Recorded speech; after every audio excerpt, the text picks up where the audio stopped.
Welcome along to the deep dive. This is where we sift through all the research, the guides, everything out there. And boil it down. Exactly. Boil it down to what you really need. And today, well, we're tackling the language of international travel. Yeah, getting into the nitty-gritty. Right. This is really aimed at you, the learner who's pushing past B1, heading for that B2, even C1 level. We're talking real practical fluency here. Not just words on a list. No, definitely not. It's about building the whole linguistic toolkit. Mm. From the moment you think about booking right through to, well, getting stamped into the country. And that practical or procedural fluency is really the crux of it, isn't it? I mean, our sources are super clear on this. You need this specific vocabulary for, well, basically two big reasons. Okay. First, just smooth sailing when you're actually traveling. Yeah. Because, let's face it, when you're stressed or tired, language is often the first thing to wobble. Oh, absolutely. You need it to be almost automatic. Exactly. And second, and this is huge for a lot of you listening, it's about exams. IELTS, TOEIC, travel topics pop up constantly.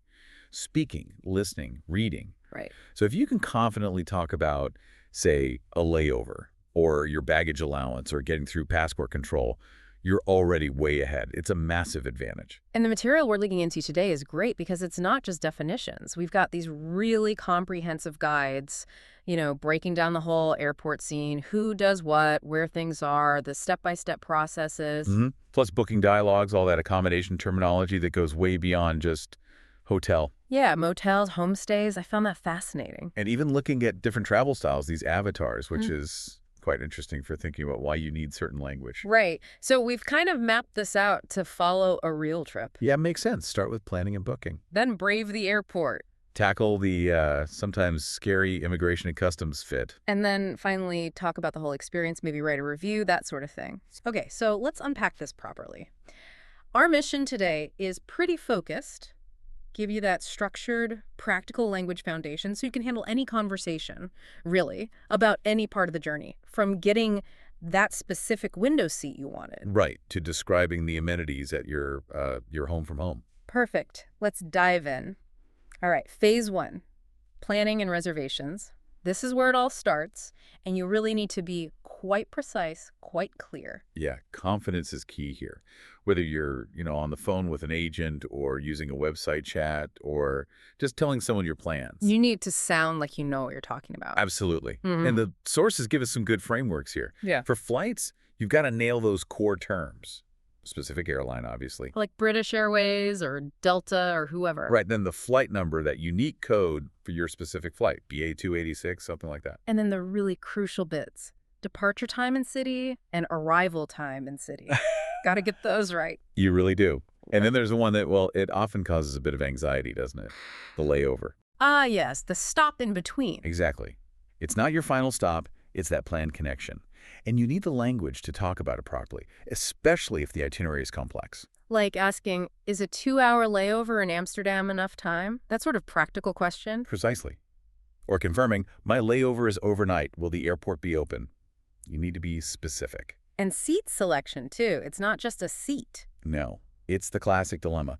Aisle seat or window seat? Window for the view, aisle for stretching your legs or nipping to the loo without climbing over people. Right. And knowing how to ask politely takes you up a level, not just, I want window, but, would it be possible to have a window seat? Or could I request an aisle seat towards the front? That B2 formality really makes a difference. It does. And thinking about the whole booking conversation, it has a structure. You don't just list words. Right. You'd start with something clear like, hi, I'd like to book a flight to Paris, please. Maybe specify dates. And, crucially, the class. You need to state if you're looking for economy, standard or budget-friendly. Sometimes called coach in the U.S. Right. Or if you're after business class with the extra space, better food, lounge access, all that. That initial request really sets the tone. It does. So that's flights sorted, more or less. Now, moving on to where you'll actually stay. Accommodation. And oh boy, the vocabulary here gets really interesting. Yeah, it's way more than just hotel, isn't it? Way more. And the type of place you choose really influences the kind of language you'll need, the level of formality. That's a really good point. Let's start with the basics, though, the things you need for pretty much any booking. Okay. You've got the room type, single, double, twin, suite. The timings, check-in time, check-out time, Really important not to mix those up. Definitely. And then the amenities. That's a great word. It covers all those extras, doesn't it? Yeah, like, does it have Wi-Fi? Is Mhm. breakfast included? Is there a pool, a gym? All those bonus things. And critically important before you pay, the cancellation policy. Understanding the difference between non-refundable and fully flexible can save you a lot of grief. Oh, absolutely. Read the fine print. Okay, so now for the different types of places, this is where the language gets more specific. Right. Let's start with the standard. Hotels. Big range here, from budget to luxury, generally requires more formal booking language. Then you've got B&B's bed and breakfasts, smaller, often in someone's house or maybe above a pub. And the clues in the name breakfast is included. Always. And the interaction is usually a bit more personal, more informal with the owner or manager. Okay, what about the more DIY options? Right, so you have vacation rentals, that's the typical U.S. term, or holiday lets in the U.K. Basically, someone's apartment or house that you rent short-term. So the language there is less about service, maybe more about practical things, like how to get the key or where the bins go. Exactly. House rules, maybe troubleshooting the Wi-Fi yourself. Then there are guest houses, which are kind of similar, but often smaller, maybe cozier, owner-run, sort of halfway between a B&B and a small hotel. Interesting. And for total immersion. Ah, that's the homestay. Mhm. You're literally staying with a local family in their home, often includes meals. So the goal there is really cultural exchange, maybe practicing the language. Precisely. The conversation is much more informal, social. Yeah. You're not dealing with reception staff. You're talking to your hosts. Okay, opposite end of the scale then. Big places, lots of facilities. That would be the resort. Often all-inclusive, big complexes with pools, restaurants, entertainment, all on site. So the language is focused on leisure activities, booking things within the resort. Is the snorkeling trip included? What time's the show tonight? Exactly that. Requesting services, understanding packages. Got it. And we shouldn't forget the budget or functional options. Definitely not. You've got the youth hostel, great for backpackers, budget travelers. Yeah. Often means sharing a room, a dormitory. So interactions are usually pretty casual, maybe focused on shared kitchens or common areas. Right. And for drivers, especially in places like the U.S., there's the motor hotel, designed for people traveling by car. Key feature being roadside location and parking right outside your room usually. Exactly. That's often the main difference from a standard hotel, where parking might be separate or cost extra. It's a subtle but important distinction. Okay, now for phase 2, the airport. And wow, this is where it can get really overwhelming, can't it? It really can. It's noisy, busy, lots of steps. But breaking it down helps.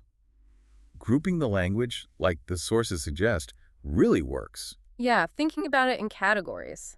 The people, the places, the things you do, it makes it less daunting. Let's start with the people, the staff. Knowing who does what helps you ask the right person for help. Good plan. So obviously you've got the pilot flying the plane and the flight attendant looking after you on board. Right, serving drinks, doing the safety demo, handling requests during the flight. But back on the ground, before you even get on the plane, there are loads of other roles. Like the check-in agent at the desk. They take your ticket, weigh your bag. They're the ones you might need to talk to if your bag is overweight. Exactly. Then there's the baggage handler, the person actually loading your suitcase onto the plane. You probably won't speak to them, but it's good to know the term. Okay. Then you move towards the more official roles, the security and border people. Yeah, the security officer. They're the ones operating the X-ray machines, checking for prohibited items. And then the immigration officer. Super important. They check your passport, your visa if you need one, ask why you're traveling. And that's different from the customs officer, right? This is a key distinction learners sometimes miss. Absolutely. Immigration is about you entering the country. Customs is about the goods you're bringing into the country. Right. Are you bringing in too much alcohol or things you need to pay tax on? That's customs. Okay. And closer to the plane itself. You've got the gate agent. They're at the boarding gate, making announcements, checking your boarding pass as you get on. And behind the scenes, the air traffic controller guiding the plane safely. The source had a good example. The air traffic controller cleared the plane for takeoff. Shows how it's used. Exactly. Okay, so that's the people. What about the places? Navigating the actual building. Right. You start at the check-in counter or check-in desk, then you're generally in the main departure hall. Then you wait at your specific boarding gate before you actually get on the plane. And in between check-in and the gate, you have those key processing areas. Yes, the security checkpoint. Can't avoid that. Where they scan you and your bags. Then, for international flights, the immigration area for passport checks. And maybe a customs area. often after you land, where you might have to declare things. Right. And once you've landed, you come out into the arrival hall. And head for baggage claim or baggage reclaim to get your checked bags back. Hopefully. Fingers crossed. What about other places you might see? Well, there's often a duty-free shop selling goods without tax. Perfume, alcohol, tobacco, usually. Right. Requires shopping language. And maybe a lounge. Yeah, the lounge is that quieter, more comfortable area, usually for business class or loyalty card holders. Nice place to wait if you have access. And the whole big building section is called a terminal. Some airports have multiple terminals. Correct. And the plane itself takes off and lands on the runway. Okay, got the people, got the places. Now the actions, the processes and procedures, the actual sequence of things. This is where the verbs become really important. First, you check in. Either online beforehand or at the counter. Then you go through security, that whole screening process. Then, eventually, it's time for boarding, getting onto the plane. And once you're flying, you might encounter turbulence, that bumpy air that makes the captain turn the seatbelt sign on. You have to fasten your seatbelt then. Right. And sometimes things go wrong on the ground, too. Unfortunately, yes. A flight cancellation is the worst. Your flight just isn't happening. Requires rebooking, maybe compensation claims. Or you might hear the final call for your flight if you're running late. That's the last chance to get to the gate. You definitely don't want to miss that.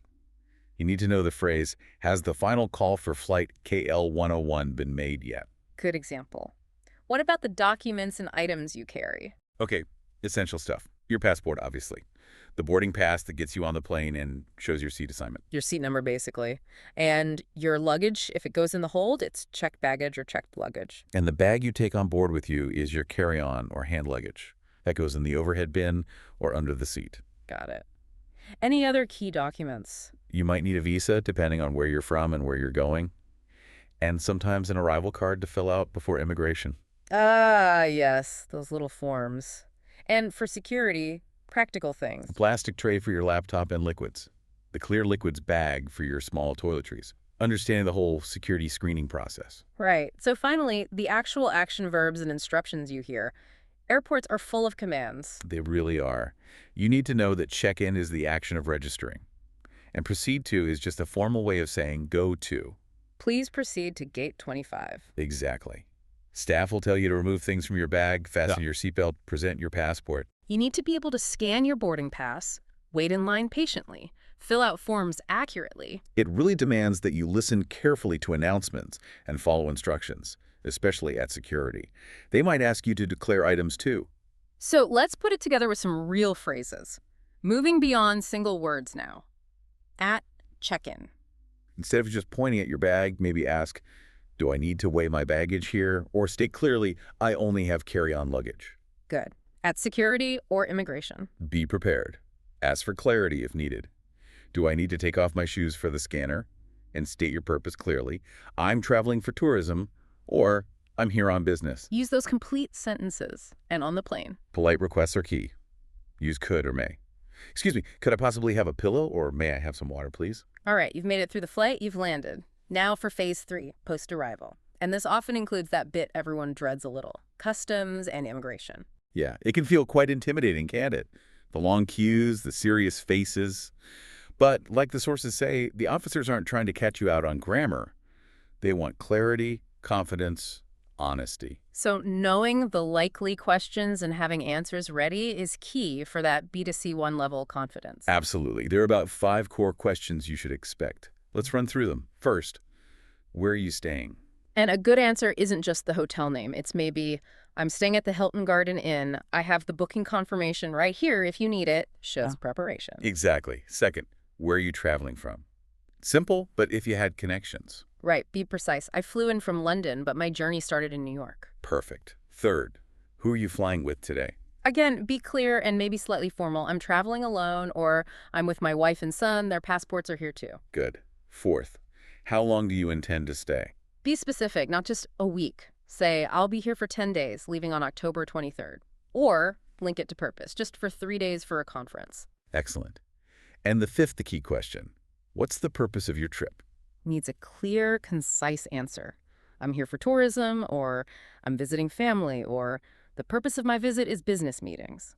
Honesty and readiness really cut down the stress. Totally agree. And those practical tips from the sources are golden too. Fill out forms in advance if you can online or on the plane. Saves time. And that slightly cheeky one. Use the loo on the plane before you land to get to the immigration line quicker. Huh. Yeah, every minute counts sometimes. And definitely keep receipts for things you bought if you think you might need to declare them at customs. Proof of value helps. Okay, so you're through the officialdom. Now you're out in the city. Time for navigation, asking and giving directions. Ah, yes. Crucial skill. And again, politeness counts for a lot at the B2C1 level. Start indirectly. Not just where is the station, but Excuse me, could you possibly tell me how to get to the train station? Or, sorry to bother you, do you know where the nearest pharmacy is? That often makes a big difference. definitely. Then you need the actual direction words. Those prepositions of place are vital. Mm-hmm. Things like go past the supermarket. At or on the corner of, it's on the corner of High Street and Elm Road. Next to or beside for things right close together. Near or close to for general vicinity. Right. In front of or behind. And that important one. Between. Remember, it usually pairs with and. Yeah. The cafe is between the bookshop and the post office. Shows you can handle that structure. Exactly. Then the verbs of movement, how you actually get there. If it's walkable, you'll hear things like head straight or go straight on, go past the church, turn left at the traffic lights or turn right onto Oak Avenue. Or slightly more informal, take a left, make a right. And people giving directions often use landmarks, don't they? Oh yeah, essential. Yeah. Big, obvious buildings, parks, bridges, statues. Makes it much easier to follow. And if they say you can't miss it. It means it's really obvious. A huge church or a brightly painted building. Impossible not to see. Okay, great. So let's wrap up this phase by talking about describing the experience. Thinking about, say, writing an accommodation review or talking about food, this is where good adjectives really shine. Absolutely. And the sources categorize them nicely. For staff or service at a hotel, positive words might be attentive, friendly, helpful. And negative. Maybe rude, unhelpful, or perhaps the place felt understaffed. Good ones. Cleanliness is a big one for reviews. You could say it was spotless. And remember, spotless is an extreme adjective. You can't say very spotless. It just is spotless. Perfect. Exactly. On the flip side, maybe a place was untidy, dusty, or had stained carpets.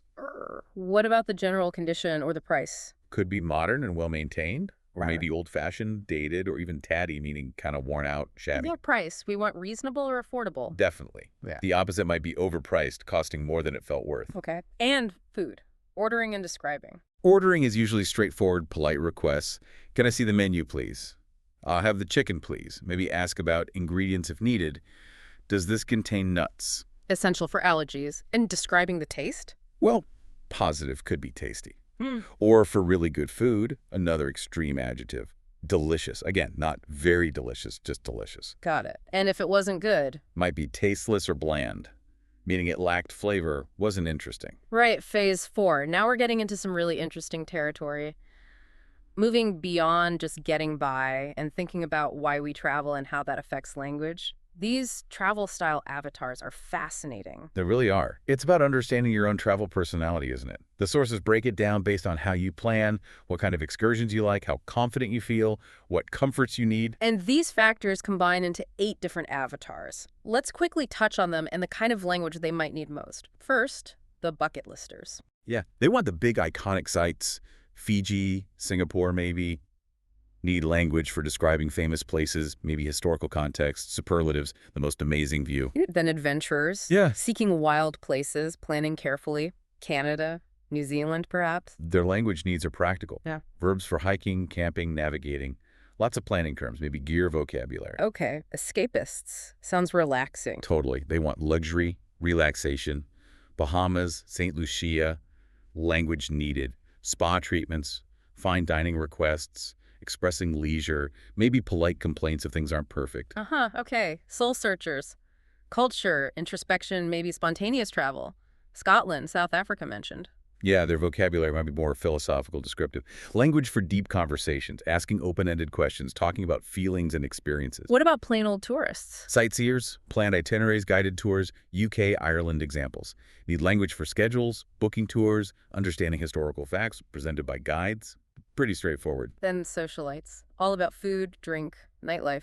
Malta, Dubai. Advanced food and drink vocabulary is key here, describing restaurants, understanding cocktail menus, talking about atmosphere, ambiance. Thrill seekers.